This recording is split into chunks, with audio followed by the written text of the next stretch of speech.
Welcome listeners. Today's topic is Unit 10 of course MPA 011 State, Society and Public Administration. तो आज हम बात करेंगे सोशल पार्टिसिपेशन यानी सामाजिक भागीदारी के बारे में। देखिए, ये सिर्फ एक किताबी कॉन्सेप्ट नहीं है, बल्कि ये शासन का, गवर्नेंस का बिल्कुल दिल है। तो चलिए देखते हैं कि ये आखिर है क्या और इतना जरूरी क्यों है। अच्छा, तो आज हम क्या क्या कवर करने वाले हैं? पहले हम एक बुनियादी सवाल से शुरुआत करेंगे जो हर एडमिनिस्ट्रेटर के सामने आता है।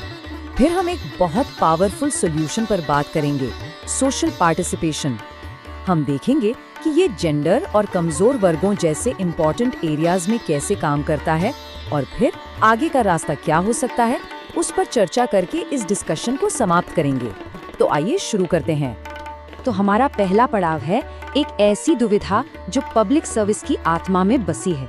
सोचिए, एक एडमिनिस्ट्रेटर के तौर पर प्रायोरिटी किसे दी जानी चाहिए, रफ्तार को या निष्पक्षता को? ये एक ऐसा सवाल है जिसके असर काफी दूर तक जाते हैं।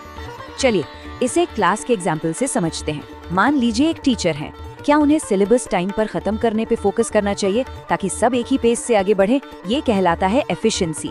या फिर क्या उन्हें थोड़ा एक्स्ट्रा टाइम लेना चाहिए ताकि हर स्टूडेंट, खासकर वो जो थोड़ा पीछे हैं, वो भी सब कुछ ठीक से समझ पाएं? इसे कहते हैं इक्विटी यानी निष्पक्षता। पब्लिक एडमिनिस्ट्रेशन में भी ना बिल्कुल यही कशमकश रहती है। तो यहाँ बड़ा सवाल ये उठता है, क्या कोई सरकार एक ही वक्त में तेज भी हो सकती है और न्यायपूर्ण भी?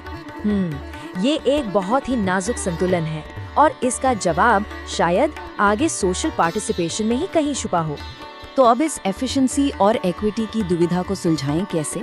जवाब एक बहुत ही सरल लेकिन गहरे विचार में है, लोगों को ही प्रोसेस का हिस्सा बना लेना। तो चलिए सीधे सोशल पार्टिसिपेशन की दुनिया में चलते हैं। देखिए, सोशल पार्टिसिपेशन का सीधा सा मतलब है लोगों को सिर्फ लाभार्थी यानी बेनिफिशियरी से पार्टनर बनाना। ऐसे समझिए जैसे किसी और के बगीचे में पानी देने के बजाय उन्हें खुद बीज बोने, पौधा लगाने और अपने बगीचे की देखभाल करने के साधन दे दिए जाएं।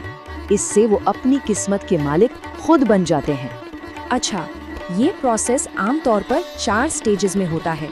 सबसे पहले कम्युनिटी खुद अपनी जरूरत पहचानती है। मान लीजिए एक नए स्कूल की जरूरत। फिर वो प्लानिंग में शामिल होती है कि स्कूल कैसा होगा। तीसरा, वो उसे बनाने में भी हाथ बटाती है, जैसे श्रमदान करके। और आखिर में वो स्कूल के मेंटेनेंस और मैनेजमेंट की जिम्मेदारी लेती है, जिससे वो प्रोजेक्ट लंबा चलता है। यहाँ पर गवर्नमेंट का रोल बहुत अहम हो जाता है।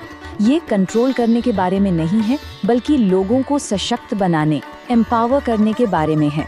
सरकार को कम्युनिटीज की बात सुननी होगी, उनके स्थानीय ज्ञान का सम्मान करना होगा और उन्हें अपने भविष्य को आकार देने के लिए जरूरी टूल्स देने होंगे।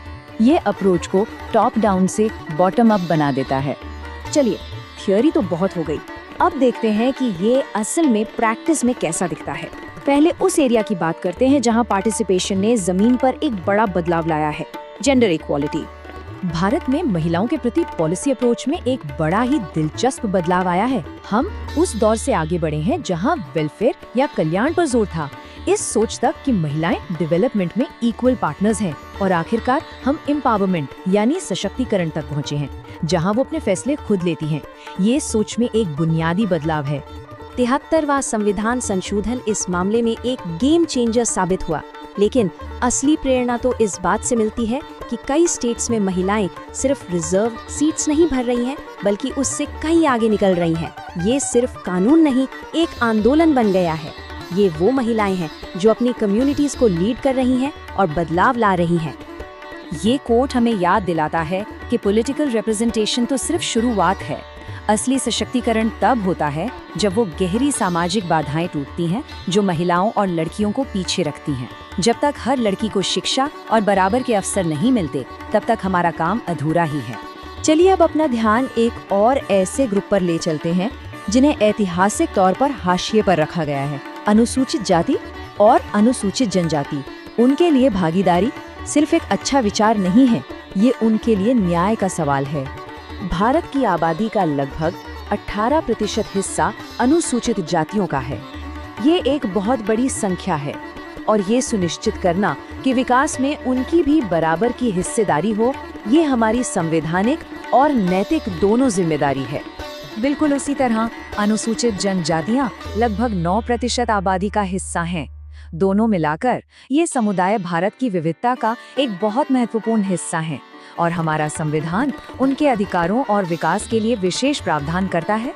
और ये सिर्फ खाली वादे नहीं हैं, हमारे संविधान और कानूनों में इसके लिए मजबूत सुरक्षा उपाय हैं। आर्टिकल 46 शिक्षा और आर्थिक अवसर सुनिश्चित करता है और पैसा एक्ट जैसे कानून तो एकदम क्रांतिकारी हैं। ये आदिवासी समुदायों को उनकी जमीन और संसाधनों पर सीधा नियंत्रण देते हैं, उन्हें स्व शासन की शक्ति देते हैं। और इसका नतीजा ये नंबर्स हैं। रिजर्वेशन की वजह से आज लाखों महिलाएं, शेड्यूल कास्ट और शेड्यूल ट्राइब के सदस्य लोकल गवर्नमेंट्स में सेवा दे रहे हैं। ये सिर्फ आंकड़े नहीं है, ये हमारे लोकतंत्र को और मजबूत बना रहा है। ये उन आवाजों को ताकत दे रहा है जिन्हें सदियों से दबाया गया था। तो हमने एक दुविधा से शुरुआत की और पार्टिसिपेशन में एक शक्तिशाली समाधान ढूंढा। अब इस सबको एक साथ जोड़कर देखते हैं, आगे का रास्ता क्या है। अगर इस पूरी चर्चा से सिर्फ एक बात याद रखनी हो तो वो ये है, सच्चा विकास एक साझेदारी है, कोई उपकार नहीं। It's not about doing things for people, it's about doing things with people. जब नागरिक सिर्फ लाभार्थी नहीं रहते बल्कि भागीदार बन जाते हैं तो अजीब कमाल की चीजें होती हैं। और इसी विचार के साथ मैं ये चर्चा समाप्त करना चाहता हूँ एक सवाल के साथ। अपने आसपास के समुदाय में एक्टिव पार्टिसिपेशन कैसा दिखता है? कैसे अपनी आवाज को शामिल किया जा सकता है ताकि एक बेहतर बदलाव आए?